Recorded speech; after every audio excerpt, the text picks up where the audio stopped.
J'ai un match, j'ai un match, j'ai un match.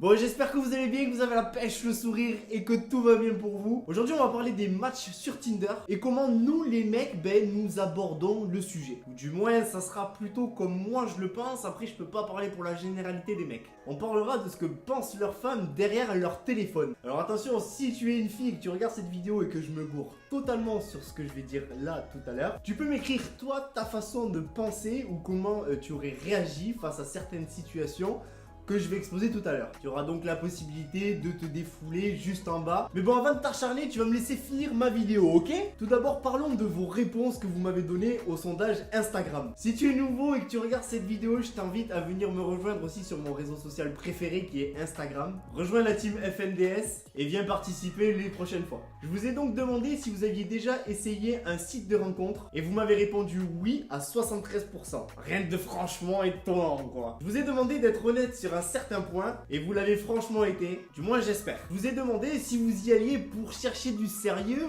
ou du plan cul. Vous m'avez répondu à 65% du sérieux. Il y a quand même une partie qui recherche que du cul sur ce genre de site, mais pas la majeure partie quand même. Ouais, de toute façon, les 35% restants, c'est que les mecs en chaleur, les mecs en chien, nanani, nanana.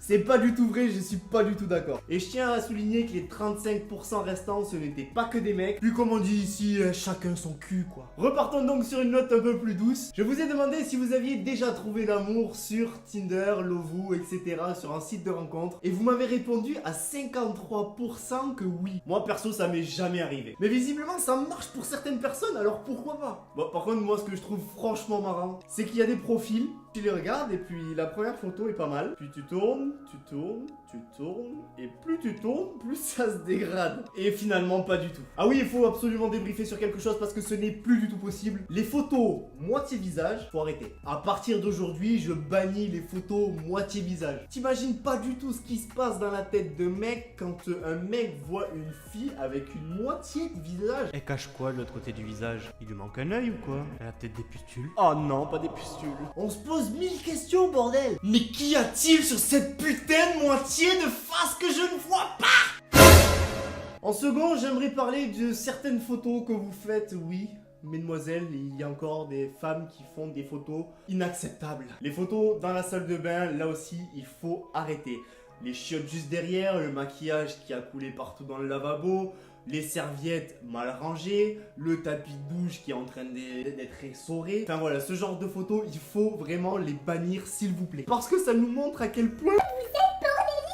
Ensuite, pour le problème suivant, pour moi, et je sais pas pour vous les mecs, mais quand j'en discute avec des potes, on a tous le même avis. Donc du coup, soit c'est les mecs qui sont vraiment cons, soit c'est les filles qui ont adopté un style qui est vraiment flingué quoi. La robe, plus les Stan Smith ou les baskets, il faut arrêter s'il vous plaît. Alors on a un gros problème parce que après les ballerines, qui est pour moi, rien que d'en parler, ça me donne un frisson et...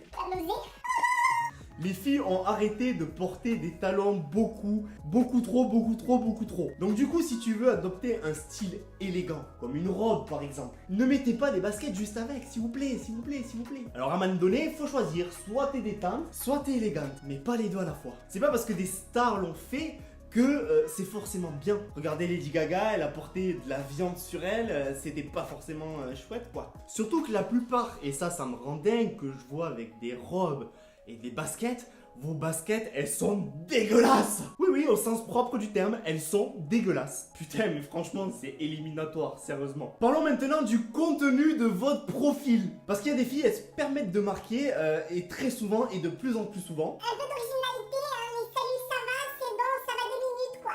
Alors je suis d'accord, l'originalité c'est bien. Du coup on va se creuser un petit peu la tête. Mais pour ça il faut qu'on ait des éléments. En un, si tu as mis que une ou deux photos, c'est franchement difficile d'analyser, surtout s'il n'y a rien derrière. Il n'y a pas d'aspect voyage, s'il n'y a pas d'aspect festif. Enfin, pour engranger une conversation, il faut que la photo soit alimentée quand même. Du coup il nous faut des indices. Du coup quand je dis indice, c'est voilà quelque chose qui laisserait présager que tu aimes voyager, que tu aimes manger, que tu aimes sortir, que tu aimes Voilà, que tu aimes faire des choses qui pourraient amener à une conversation. En 2, si tu veux une approche originale, putain mais marque quelque chose dans ta bio, je t'en supplie. Comment tu veux que nous, les mecs, on fasse le premier pas s'il n'y a pas un minimum de choses écrites sur toi? Et en plus, si tu nous demandes en plus de l'originalité, c'est franchement très compliqué. Du coup, si on n'a rien de renseigné sur vous, ben l'originalité... Et en 3, tout simplement, si tu en as marre des saluts ça va banal, pourquoi toi tu ne prendrais pas l'initiative d'envoyer quelque chose d'original?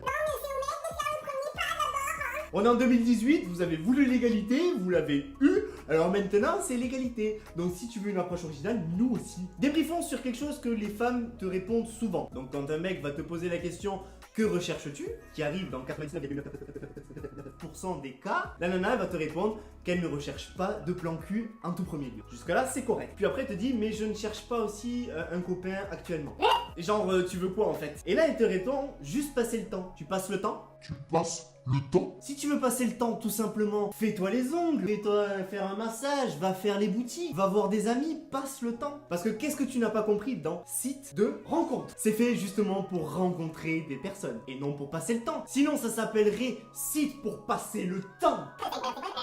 Après, t'as bien évidemment celle qui va matcher, va lire ton message, mais ne te répondra pas. Genre, tu m'as matché à moi, tu me lâches un vu et tu me réponds pas. J'ai juste envie de vous demander là pourquoi. Alors attention, parce que là on va attaquer un sujet qui est très important, c'est le temps de réponse. Du coup, si un mec écrit trop vite à une nana, la nana elle va très vite penser que ce mec est en chien, qu'il n'a pas de vie sociale et qu'il attendait qu'un match pour pouvoir parler avec elle. Ça arrive à tout le monde d'être sur son téléphone au moment où ça match. Oui.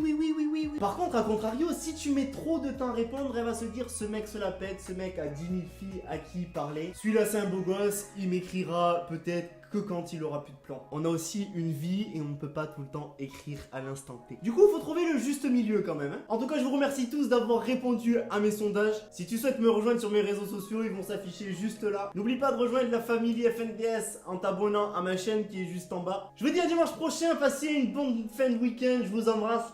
Ciao.